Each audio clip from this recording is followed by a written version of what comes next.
Solid win for our group, and say that again, it's a good thing that we made a commitment to each other. We'd be a top 10 defensive team because we heavily relied on our defense again tonight. But we did a really, really nice job.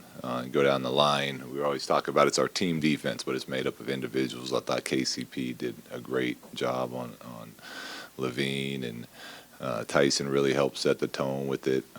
Brandon had one of those all-around games where he's doing a little everything. I think 7 assists. So made some big shots, but we had to find a way to scrap out a win, and we did it. And hopefully we learned the lesson of an NBA game's never over in the process of that, because that last minute and a half was ugly and sloppy, and you see how quickly a team can get back in it. So hopefully we're able to learn that lesson now while we're still able to get a win. Luke, the third quarter, Lonzo had that stretch of scoring 11 straight points, and obviously just the shots are going in. But what's sustainable about him, leading the offense and trying to kind of continually emerge on that end? Well, he's got a knack for hitting big shots. He does, like, whether it's practice or whatnot. He's not afraid to knock down a three. When we need it. But what's been great is watching him just get to the rim and continuing to feel more confident and comfortable doing it. He's a big guard. I think he's starting to really get a sense of what he can do when he gets down there. And as far as drawing contact and still being able to have his balance and be able to finish. And he's getting better and better with his touch as far as finishing some of those layups in the paint. And to his credit, he's been working hard. Him and Rondo have been spending some time together after practice doing it. Rondo's one of the best in the game at it. But it's good to see that part of his game kind of continuing to develop. Luke, do you foresee using that starting lineup again, maybe next game? I don't know. I got to look at this tape, and then I loved our defensive intensity to start. I can tell you that, and I thought it carried throughout the game. I got to get into OKC, look at their teams, look at our matchups, and then we'll make that decision tomorrow or the next day. Luke, before the Bulls had that late run, I think you guys had something like a 14-0 run in the fourth, and a lot of that was Brandon Ingram. What'd you see that was working out of his game late? He was playing basketball, right? He was, one time it was driving and hitting a shooter in the corner. The next time it was, penetrating and hitting a hesitation pull-up jumper when they were doing their switching. He was taking control as far as calling plays and getting guys in spots. And that's the best version of Brandon. That's what we're always trying to encourage for him to play like.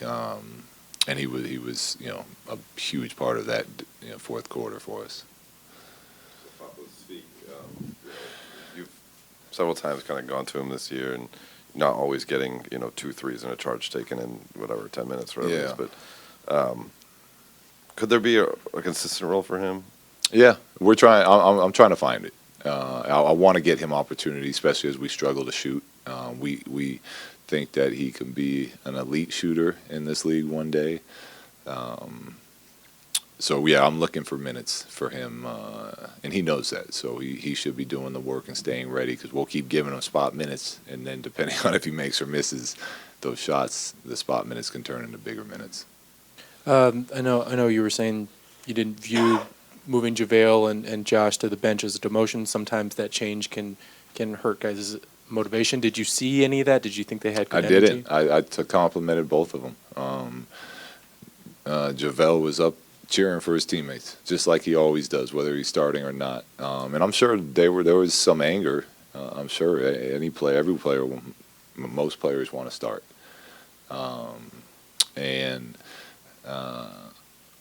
What we preach all the time in our culture is it's about the team. It doesn't matter if you're on the court, the bench. We support each other. And I saw JaVale up off the bench doing it, and you could tell by Josh's demeanor in the fourth, his defensive effort, that he was locked in and ready to help us win that game. Look, when that league got cut down to 10, and you look really exasperated, and you had stern words with them, What were you trying to get across to them at that moment when you called that timeout? That we don't let up. We keep playing. Keep playing until either the game is over or I sub you out.